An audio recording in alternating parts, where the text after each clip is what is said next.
రూపవార్త కార్యక్రమమునకు స్వాగతం. నేటి ధ్యానాంశము దయ,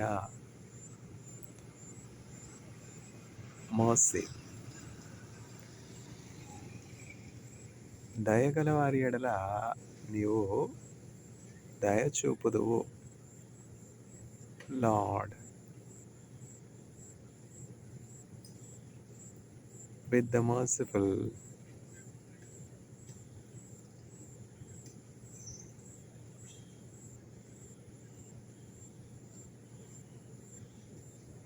you will show mercy. You will be merciful to those who are merciful. Psalm 18 verse 25. కీర్తనల గ్రంథము 18వ అధ్యాయము 25వ వచనం. దయగల వారిపై దయ చూపించును, కఠినుల ఎడల వికటము చూపును. గర్విష్ఠుల యొక్క గర్వమునణచును, సర్వము నెరిగిన సర్వాధికారి యెహోవా. నా శత్రువులు నన్ను చుట్టినను, నరకపు పాశములరి కట్టినను. వరద వలె భక్తిహీనులు పోర్లిన, విడువక మము ఎడబాయని దేవా, విడువక మము ఎడబాయని దేవా యెహోవా.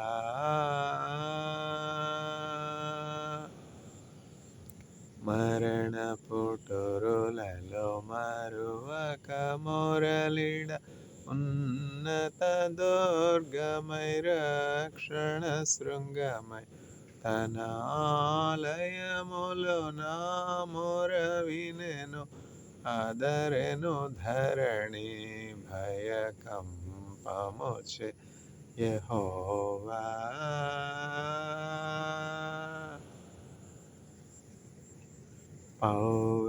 పౌరుషమోగల ప్రభు కోపింపగ, పర్వతముల పోనాదులు వణకును. తన నోట నుండి వచ్చిన అగ్ని దహించి వేసెను వైరులనెల్లన్, దహించి వేసెను వైరులనెల్లన్ యెహోవా. మేఘములపై ఆయన వచ్చును, మేఘములను తన మాటుగా చేయును. ఉరుములు మెరుపులు మెండుగా చేసి అపజయమేచ్చును. అపవాదికిని అపజయమేచ్చును, అపవాదికిని యెహోవా.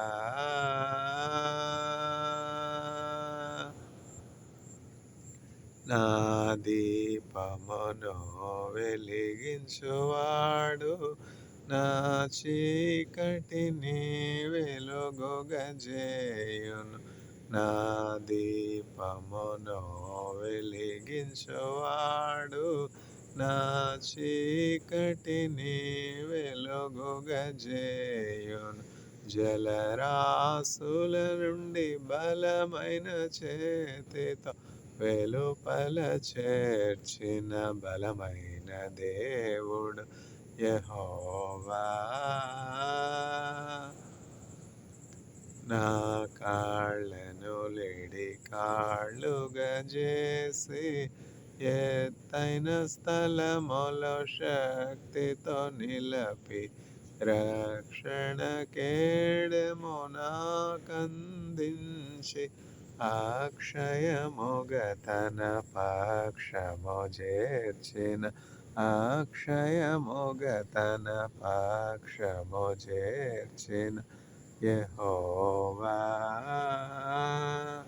యెహోవా జీవముగల దేవా బహుగా స్తుతులకు అర్హుడ నీవు అన్యజనులలో ధన్యత చూపుచు హల్లెలూయా స్తుతి గానము చేసెద హల్లెలూయా స్తుతి గానము చేసెద యెహోవా. ఎంత చక్కని పాట! ఎవరో రాశారు ఈ వాక్యాన్ని. ఎవరో చక్కగా ఆ పదాలకు సంగీతాన్ని సమకూర్చి చక్కని పాటగా పాడారు కదా. కన్నులుండి చూడగలిగి రాయటం సులువు, నోరుండి మాట్లాడగలిగి పాడడం సులువు. అయితే గుడ్డివారు రాయగలరా? యానీ క్రాస్బీ అను అంధురాలు 10,000 కంటే ఎక్కువైనటువంటి కీర్తనలు రచించారు. యానీ క్రాస్బీ అంధత్వంలో ఉండి, గుడ్డితనంలో ఉండి 10,000 పాటలు ఎట్లా రాయగలిగారు? ఆ పాటలన్నీ కూడా, కీర్తనలన్నీ కూడా యేసుక్రీస్తు ప్రభుని ఘనపరుస్తూ, మహింపరుస్తూ, స్తుతిస్తూ రాశారు. యానీ క్రాస్బీ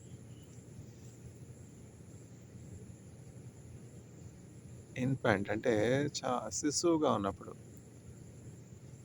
చిన్న బిడ్డగా ఉండినప్పుడు తల్లిదండ్రుల యొక్క మెడికల్ నెగ్లిజెన్స్ వల్ల ఆమె అంధురాలైపోయినది. అయినప్పటికీ ఆమె తన యొక్క అంధత్వాన్ని బట్టి దేవుని మీద కోపపడలేదు, కోపం పెట్టుకోలేదు. దేవుడు నన్ను ఎందుకు ఇట్లా చేస్తాడు? చూడండి, ఎంతోమంది మన చుట్టూ ఉన్నటువంటి వారిలో పేదవారు ఉన్నారు, మరణకరమైనటువంటి వ్యాధులతో బాధపడుతున్న వారు ఉన్నారు, వికలాంగులు ఉన్నారు, అనాథలైనటువంటి బిడ్డలు ఉన్నారు, విధవరాండ్రు ఉన్నారు, భర్తలను కోల్పోయి ఏ ఆదరణకు నోచుకునేటువంటి విధవరాండ్రు ఉన్నారు. వారందరి పట్ల దేవుడు దయచూపు వాడై ఉన్నాడు. ఆయన విధవరాలి పక్షంగా వ్యాజ్యమాడేవానిగా ఉన్నాడు. ఆయన సంతు లేని దానిని ఇల్లాలిగాను, కుమారుల సంతోషము గల తల్లిగాను, చిన్నబిడ్డలు లేనటువంటి వారు చూడండి, వివాహం అయినా కూడా చాలా సంవత్సరాలు గతించిపోయినా కూడా పిల్లలు ఉండరు. అటువంటి దంపతులు ఎంత బాధపడతారు. ఎన్ని ఫెర్టిలిటీ సెంటర్స్కి వెళ్ళి రకరకాల ఫెర్టిలిటీ మెథడ్స్ను ఫాలో అయ్యి ఎంతో ప్రయాసపడతారు. ఎన్నో సంవత్సరాలు మెడికల్ ట్రీట్మెంట్స్ తీసుకుంటూ ఉంటారు. అయినప్పటికీ ఆ సంతాన సాఫల్య కేంద్రాల వలన వాళ్ళకి ఏమి కూడా ప్రయోజనమో కలగనటువంటి పరిస్థితుల్లో అనేక మంది దంపతులు ఉన్నారా లేదా చెప్పండి. భార్యాభర్తలు శరీర సంబంధమైనటువంటి ఆప్యాయతలు, ప్రేమలు, అనుబంధం కలిగినంత మాత్రాన పిల్లలు పుడుతూ ఉన్నారా? అయితే అందరికీ పిల్లలు ఉండాలి కదా. ఇవన్నీ కూడా రకరకాల కష్టాలన్నమాట. వయసు అయిపోయినప్పటికీ కూడా వివాహము జరగదు. తల్లిదండ్రులకి ఎంత బాధ, వాళ్ళ ఇంట్లో వివాహం కానటువంటి కుమార్తె ఉన్నదంటే ఎంత బాధ. కట్నం ఇవ్వాలి, వివాహం చేయాలి, నిరుపేదలు, ఎంత కష్టం. సరైనటువంటి సంబంధం దొరక్క. ఇంకొక ఎక్స్ట్రీమ్ ఏంటంటే, ఇప్పుడు స్త్రీలు అంటే ఆడబిడ్డలు కూడా చాలా చక్కగా అన్ని రంగాల్లో కూడా పోటీ పడి చక్కగా ముందు ఉంటూ ఉన్నారు. అట్లా వాళ్ళు స్టడీస్ మీద, ఎడ్యుకేషన్ మీద, కెరియర్ మీద ఫోకస్ చేసినప్పుడు వాళ్ళ ఏజ్ ఏమవుతుందంటే బారైపోతుంది. అంటే ఏజ్ 20 ఇయర్స్ దాటిపోయి, 25 దాటిపోయి, 30 దాటిపోయి 40లోకి వెళ్ళిపోతూ ఉన్నారు. చూసారా? కెరియర్‌ని ఫోకస్ చేసుకుంటూ, స్టడీస్ మీద ఫోకస్ చేసుకుంటూ, ఈ లేడీస్ ఇట్లా ఉండుటను బట్టి వాళ్ళు వయసు పెరిగిపోవడం వల్ల సరైనటువంటి అలయన్సెస్ రావు. ఒక ఏజ్ అయినాక స్త్రీలకు వివాహం అవ్వడం కష్టం గదా! అందువలన ఒంటరులుగా తమ జీవితాల్లో మిగిలిపోతూ ఎంతో లోన్‌లీనెస్‌కి గురవుతున్నారు. వయసొచ్చే కొద్దీ ఆరోగ్యం బావుంటుందా?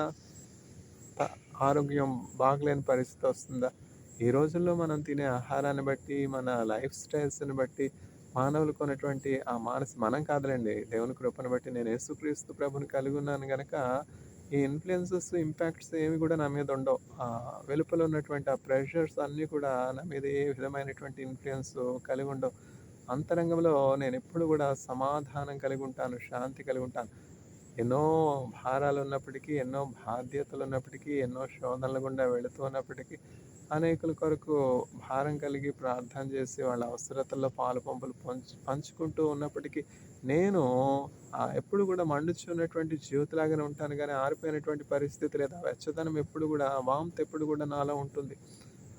వెచ్చదనము క్యాండిల్ చుట్టూ ఆ వేడిమి ఉన్నట్లుగా చక్కగా వెలుగుచున్నటువంటి దీపం అనేకులకు వెలిగించుచు ఆహ్, వార్మ్ రూమ్ అంటే ఫైర్ ప్లేస్ లాగా దేవుడు నన్ను చేస్తాడు. యోహాను మండుచు ప్రకాశించుచున్నటువంటి జ్యోతి వలెనున్నాడు. అంటే కారణం ఏంటంటే మన సొంత బలంతో, మన సొంత రిసోర్సెస్‌తో మనం అవసరతలో ఉన్న వారికి దయ చూపించాలి, ప్రేమ చూపించాలి అంటే అది మనకు శక్తికి మించిందవుతుంది. ఎప్పుడైతే మనం దేవునితో అంటుకట్టబడి ఉంటామో, దేవునితో అన్యోన్య సహవాసం కలిగి ఉంటామో, యేసుక్రీస్తు ప్రభు నుండి ప్రేమ పొందుకుంటామో, ఆ ప్రేమను మన చుట్టూ ఉన్నటువంటి వారికి ఇవ్వగలుగుతాం. మనకే లేకపోతే మనం ఎట్లా ఇవ్వగలం చెప్పండి? మనలో ప్రేమ లేదు. మన చుట్టూ ఉన్నటువంటి వారికి ప్రేమను ఇయ్యగలమా? మనలో సహనం లేదు. మన చుట్టూ ఉన్నటువంటి వాళ్ళకి సహనం గురించి బోధించగలమా? మనలో ఒక క్రమం లేదు. కన్సిస్టెన్సీ లేదు. మన దగ్గర పనిచేసే వాళ్ళకి ఆ కన్సిస్టెన్సీ గురించి బోధించగలమా? ఆ త్రాగుబోతు అయినటువంటి ఆ వ్యక్తి ఆ అడిక్షన్స్‌లో ఉన్నటువంటి వాళ్ళని ఏమన్నా విడిపించగలడా? అయితే దేవుడు వాడుకొనగలడు. అయితే ఎట్టి స్థితిలో ఉన్నటువంటి మనుషులనైనా కూడా దేవుడు వాడుకొనగలడు. పనికిరాని పాత్రనని పారవేయకుమా. ఇప్పుడు మనం పశ్చాత్తాపంతో దేవుని దగ్గరికొచ్చి ప్రభా పనికిరానటువంటి పాత్రనని నన్ను పారవేయవద్దు కుమరి. భూలోకవాసులందరినీ, మనుషులందరినీ సృజించినటువంటి దేవుడు నీవే కదా! ఘనులను, నీచులను, గొప్పవారిని, నీచులను, తర్వాత ధనవంతులను, పేదవారిని, మూగవారిని, కుంటివారిని, గుడ్డివారిని అందరినీ సృజించిన దేవుడవు నీవే కదా ప్రభా! నన్ను త్రోసివేయకు నీ సన్నిధానంలో. నీ సన్నిధానములో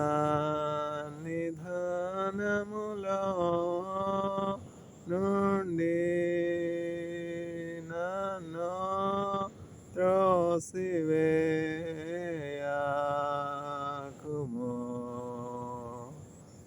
నాయంతరంగములో స్థిరమైన మనసును ధనముగా పుట్టించుము. సమ్మతి గల మనసు కలుగజేసి నన్ను దృఢపరచుము.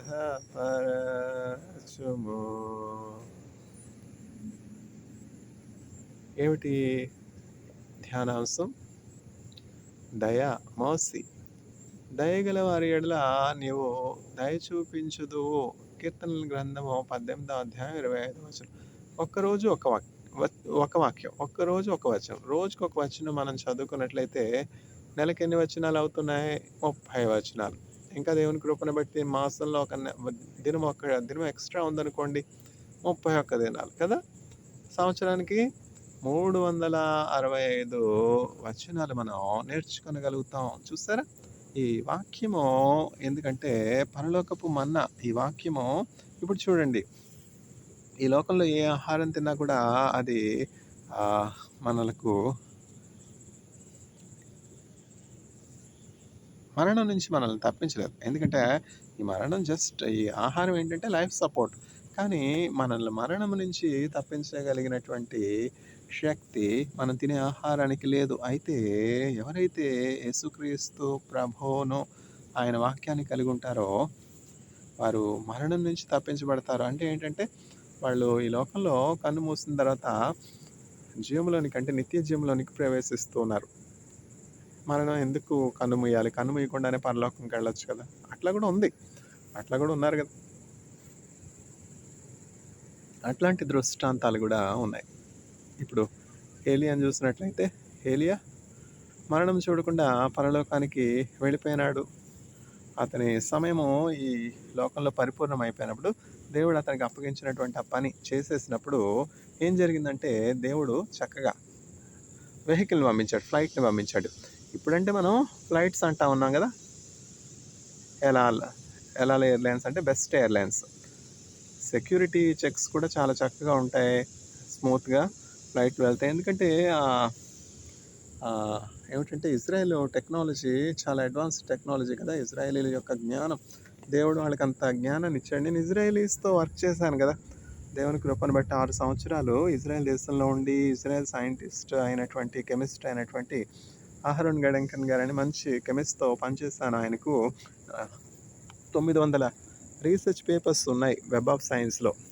Web of science indexed journals ఎన్ని ఉన్నాయి? పేపర్స్ 900 పేపర్స్ అంటే రిమార్కబుల్ కదా. హెచ్ ఇండెక్స్ కూడా 140. అట్లా చాలా తక్కువ మంది సైంటిస్టులకి అట్లాంటి క్రెడెన్షియల్స్ ఉంటాయన్నమాట. ఇప్పుడు మనం చూసుకున్నట్లయితే మంచి సైంటిస్టులు సబు థామస్ గారు ఉన్నారు కేరళలో మహాత్మా గాంధీ యూనివర్సిటీలో. వీళ్ళందరూ ఎక్సెప్షనల్ అనమాట. వీళ్ళందరూ exceptional. Professor B Viswanathan sir ఉన్నారు, 600 పబ్లికేషన్స్. అట్లానే ప్రొఫెసర్ సిఎన్ఆర్ రావు గారు ఉన్నారు, 1800 పబ్లికేషన్స్. వీళ్ళందరూ కూడా ఎక్సెప్షనల్ సైంటిస్ట్. ప్రొఫెసర్ డోరన్ అర్బక్ సార్ ఉన్నారు, 1000 పబ్లికేషన్స్. వీళ్ళందరికీ ఒక మంచి పేరున్నది. ఎందుకని చెప్తా ఉన్నాను, జూయిష్ పీపుల్ చాలా వ్యత్యాసంగా ఆలోచిస్తారు. No beating around the bush. వాళ్ళ దృక్పథం ఎట్లా ఉంటుందంటే అప్లికేషన్ ఓరియంటెడ్ అనమాట. ఒక రీసెర్చ్ వాళ్ళు టేకప్ చేస్తారంటే దానివల్ల మానవాళికి ప్రయోజనం ఉండాలి. సమయం ఆ టైం పాస్ కొరకు ఇంకా ఏంటంటే చేసిన పనే చేయరు. రిపిటేషన్స్ అవి తక్కువ అనమాట. రిపిటేషన్స్ అట్లాంటివి ఏమి కూడా ఉండవు అనమాట. క్రొత్త విషయాలు వాళ్ళు కనుగొనడానికి వాళ్ళ సమయాన్ని వెచ్చిస్తారు ప్రతిరోజు. అట్లా అనేకమైనటువంటి క్రొత్త వినూత్న విషయాలు చక్కగా నేను కనుగొనడానికి ఆయన ల్యాబ్లో గైడెంకన్ సార్ లెబొరేటరీలో పనిచేయడానికి దేవుడు నాకు అవకాశం ఇచ్చారు. ఆయనతో పనిచేసి ఒక 40 రీసెర్చ్ పేపర్స్ ఆయనతో పాటు నేను రాయటం జరిగిందనమాట. చాలా దయగలిగినటువంటి ప్రొఫెసర్ గారు. ఇప్పుడు ఏమిటంటే ఈరోజు షనాతోవా ముగిసింది కదా, రోషో షనా అంటాం. రోష్ హషనా అంటే రోష్ హషనా అంటే క్రొత్త సంవత్సరం. అంటే మనం ఉగాది అంటాం కదా, మనకు ఉగాది ఎట్లాగనో తెలుగు వాళ్ళకి అట్లా హెబ్రీలకు రోష్ హషనా. నాకు రోష్ హషనా సమయంలో ఇజ్రాయెల్ నుంచి ఫోన్ చేసి విషెస్ చెప్తారు. ఎవరు? ఆయన ఎక్కడ, నేను ఎక్కడ. డాక్టర్ నీల్ ఏమంటారు? షలోమ్ ఔరఖా, పీస్ అండ్ బ్లెస్సింగ్. ఫోన్ చేసి షలోమ్ ఔరఖా అని చెప్పాలా? మన నుండి మేలు పొందుకున్నటువంటి వారే మర్చిపోయి మన మేలు పొందుకున్నవారు పొందుకున్నటువంటి మేలు మర్చిపోయేవారిగా ఉన్న దినాల్లో, పొందుకున్నటువంటి మేలుకి కీడు చేసే దినాల్లో ఎక్కడో ఇజ్రాయెల్లో ఉన్నటువంటి ఆ కెమిస్ట్ గారు, ఇజ్రాయెల్లో ఉన్నటువంటి ఆ ఎంప్లాయర్ గారు ఫోన్ చేసి షలోమ్ ఔరఖా అని చెప్పాలా? ఏమిటది? దేవుని ప్రేమ కదా, దయ కదా? దయ అంటే అది షలోమ్ ఔరఖా. దయగలవారిపై దయ చూపించును, కఠినుల ఎడల వికటము చూపును. 900 పబ్లికేషన్స్ ఎక్కడ? 80 పబ్లికేషన్స్ ఎక్కడ? నాకున్న పబ్లికేషన్స్ 80. నాకున్న హెచ్ ఇండెక్స్ 29 అంతే కదా! 140 హెచ్ ఇండెక్స్ ఎక్కడ? ఆశ గల ప్రాణాన్ని దేవుడు తృప్తిపరచువానిగా ఉన్నాడు. నేను ఆశపడ్డాను ప్రభా! గొప్ప కెమిస్టు అహరోన్ గెడంకర్ గారు ఉన్నారు కదా ఇజ్రాయెల్‌లో. నాకైతే ఇజ్రాయెల్ చూడాలని ఉంది. ఇజ్రాయెల్‌లో రీసెర్చ్ చేయాలని ఉంది. అహరోన్ గెడంకర్ గారి ల్యాబ్‌లో నాకు అవకాశం ఇయ్యి ప్రభా యేసయ్యా అని ప్రార్థన చేశాను. చూసారా? Infinite possibilities of prayer. Prayer ద్వారా అనేకమైనటువంటి ద్వారాలు తెరవబడతాయి. మూయబడినటువంటి ప్రతి ద్వారము దేవుడు తెరుస్తాడు. ఇది ఎట్లా సాధ్యం అంటే there are higher levels of communications. There are higher life forms and intelligent life forms. God has obligated himself to respond to no other force in heaven or on earth but to the vital force of prayer. Prayer, God has obligated himself to respond to prayer. So when we pray, God will definitely listen to our prayers, and as per his promise, as per his commitment, he will answer. Jewish people, when they commit, they will be very, very careful. Once they commit, they will fulfill. Much to learn from Jewish people. I was there in Israel, no? So their research is highly pointed, objective, addressed towards solving the problems that the nation Israel and the surrounding nations are facing. For example, fossil based fuels are getting exhausted, and in 50 more years,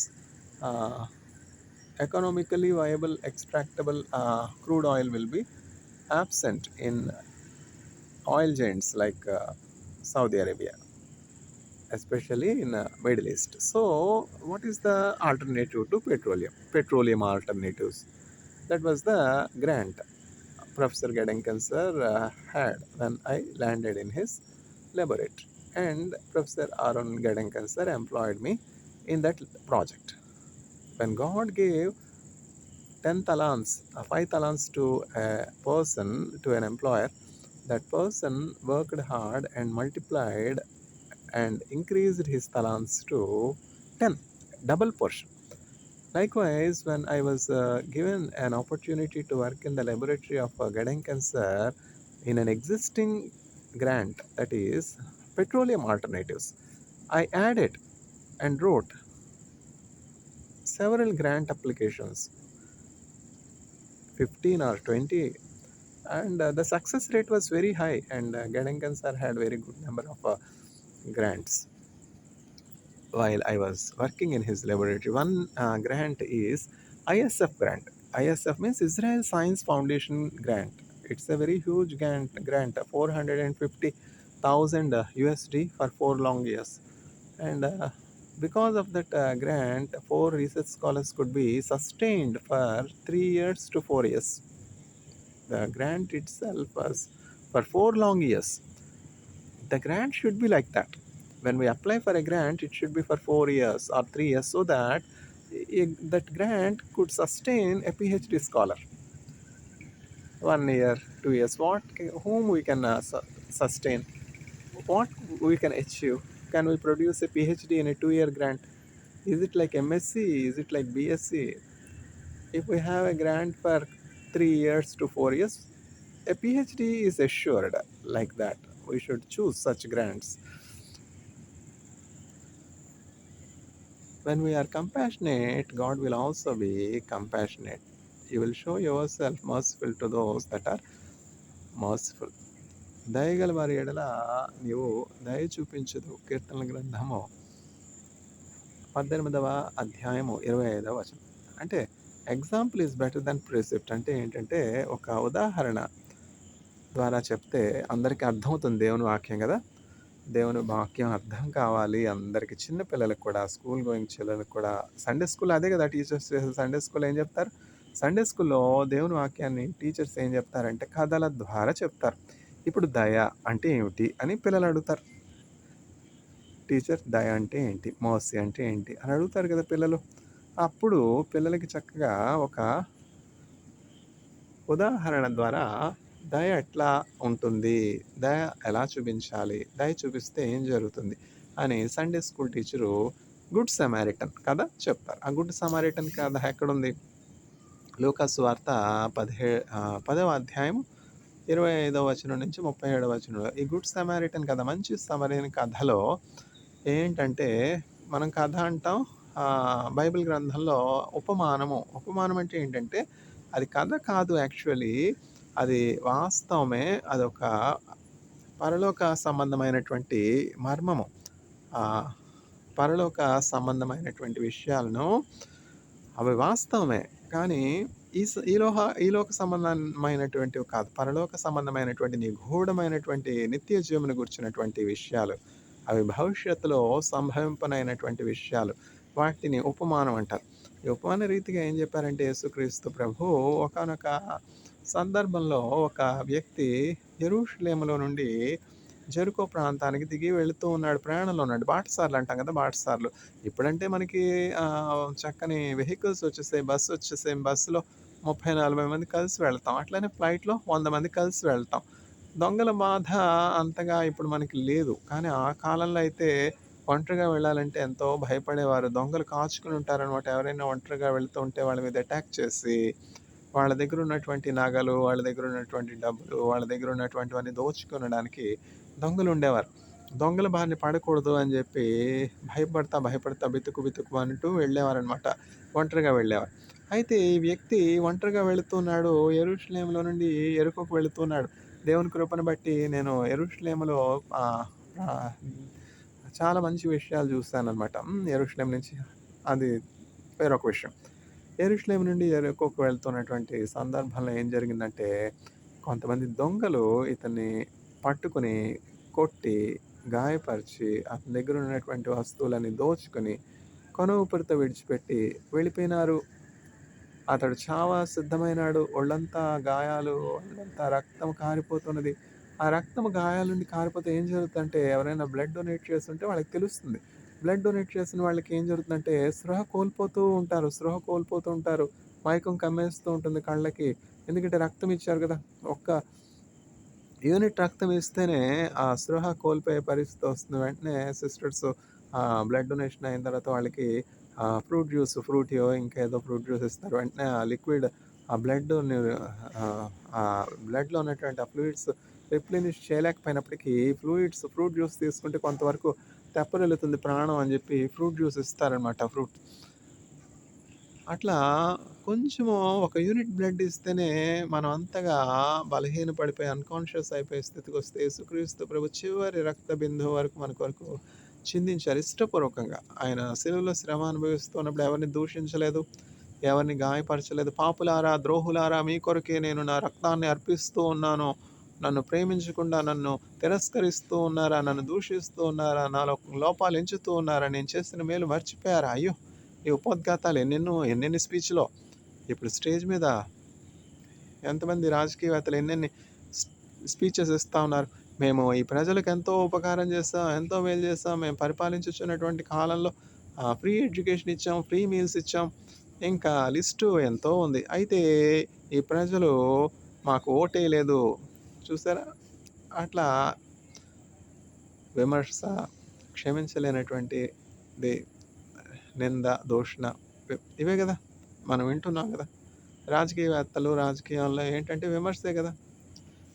ఆ పొరుగు party వాళ్ళు ఎంత మంచి in E innovative strategies ఉపయోగించి అభివృద్ధి కొరకు ప్రయాసపడినప్పటికీ, ఈ opposition party ఒకే ఒక పని ఏంటంటే ఎప్పుడూ గూడా ఆహ్, నేరాలు నేరారోపణ చేయడం, విమర్శించడం.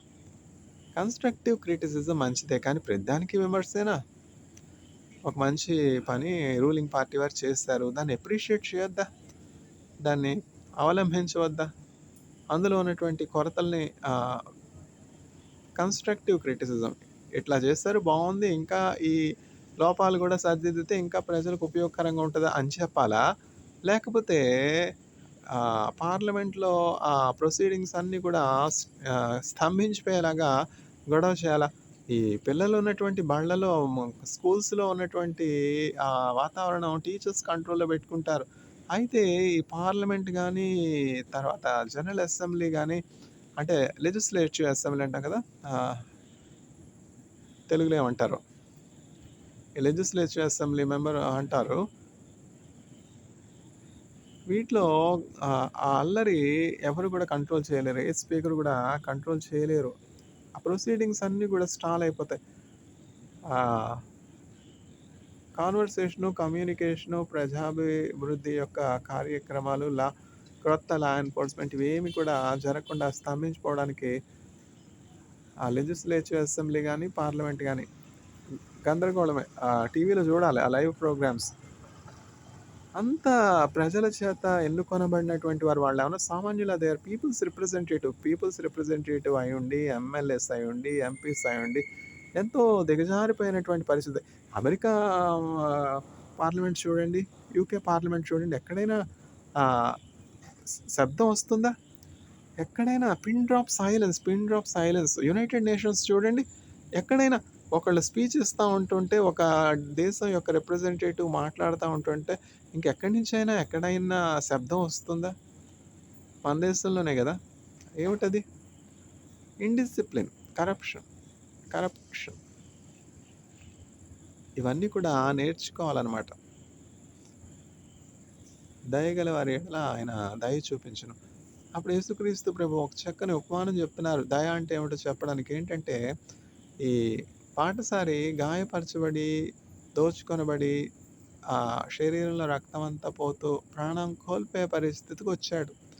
ఆ ప్రాణాపాయ స్థితిలో దేహమంతా గాయాలతో వస్త్రహీనుడిగా పడి చనిపోవడానికి సిద్ధముగా ఉన్నాడు. అట్లాంటి పరిస్థితిలో ఒక వాక్యోపదేశకుడు, అంటే పాస్టర్ గారు, ప్రీచర్, దేవుని వాక్యాన్ని ప్రసంగించే పాస్టర్ గారు అటునుంచి వెళ్ళడం తటస్థించింది.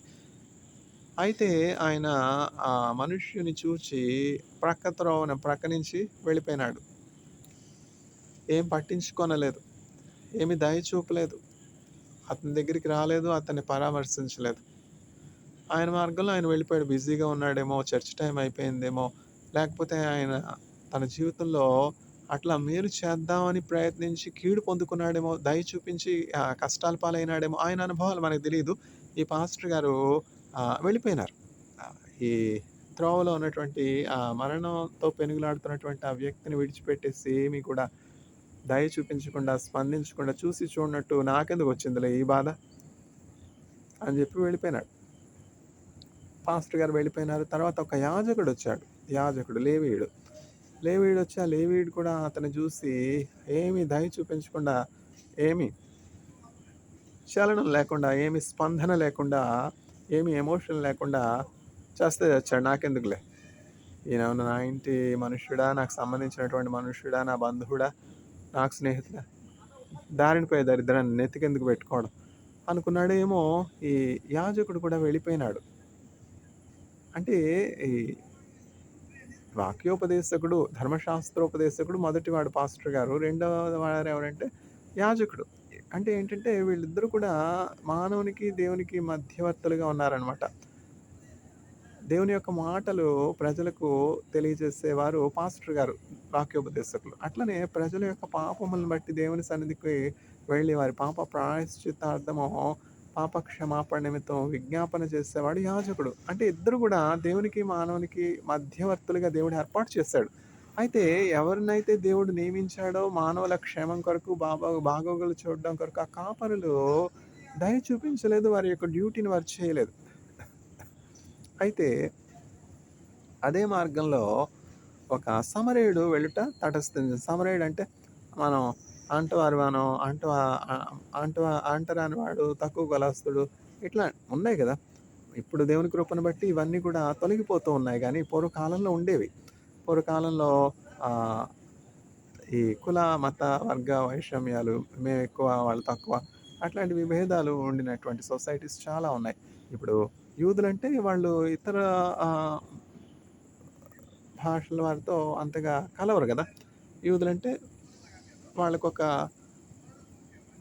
అన్యులతో కూర్చొని భోజనం చేయడం, యూదులు కానటువంటి వారితో మాట్లాడడం, అంటే ఆచారం, తడి, మడి ఇవన్నీ ఉంటాయి వాళ్ళకి యూదులకి.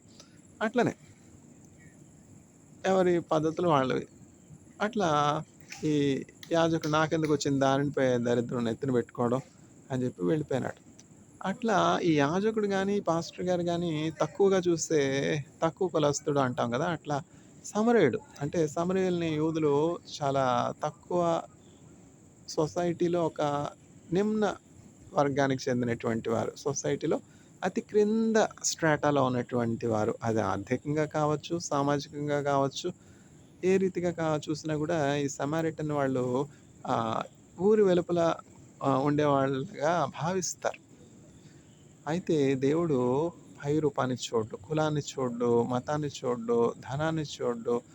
పైన మన ఆకృతి, ఆకారం ఎట్లా ఉన్నది, మనం ఎట్లా ఏ వేషధారణ కలిగున్నామో, మనం ఏ భాష వారమో, మనం యూదులమా, హెబ్రీ భాష మాట్లాడుతున్నామా, అరబీయులమా, మనం ధనవంతులమా, ధనహీనులమా, దరిద్రులమా ఇవేమి కూడా దేవుడు చూడడు. దేవుడు పై రూపాన్ని చూచేవాడు కాడు. దేవుడు మన హృదయాన్ని చూస్తున్నాడు. దేవుడు మన అవసరతను చూస్తున్నాడు. తల్లి మనస్సు కలిగి, తండ్రి మనస్సు కలిగి అందరిని ప్రేమించేవానిగా ఉన్నాడు. తల్లి తన బిడ్డలను ప్రేమించకుండా ఉంటుందా? తండ్రి తన బిడ్డలను ప్రేమించకుండా ఉంటాడా? అట్లా దేవుడు అందరి ఎడల సద్భావము కలిగినటువంటి వానిగా, దయ కలిగినటువంటి వానిగా, జాలి కలిగినటువంటి వానిగా ఉన్నాడు. ఈ సమరయుడు మనుష్యులు చేత నిమ్న భాగానికి, నిమ్న వర్గానికి చెందినవాడని ముద్ర వేయబడ్డాడు. అయితే అతని యొక్క హృదయమో ఎంతో ఉన్నతమైనటువంటి ఆహ్, స్ట్రాటాలో ఉన్నది. అతని హృదయ స్థితి ఎంతో గొప్ప ఔన్నత్యం కలిగినటువంటి వానిగా ఉన్నాడు. ఎందుకని? అతడు ప్రేమ కలిగినటువంటి వానిగా ఉన్నాడు. ఈ సమరయుడు యేసుక్రీస్తు ప్రభుని సూచిస్తున్నాడు. యేసుక్రీస్తు ప్రభువు మనల్ని ధనవంతులుగా చేయడానికి ఆయన దరిద్రుడిగా ఈ లోకానికి వచ్చి ఆహ్, కన్య అయినటువంటి మరియ గర్భంలో ఉద్భవించినప్పుడు అందరూ కూడా ఆయన పాపం వలన పుట్టినటువంటి వాడు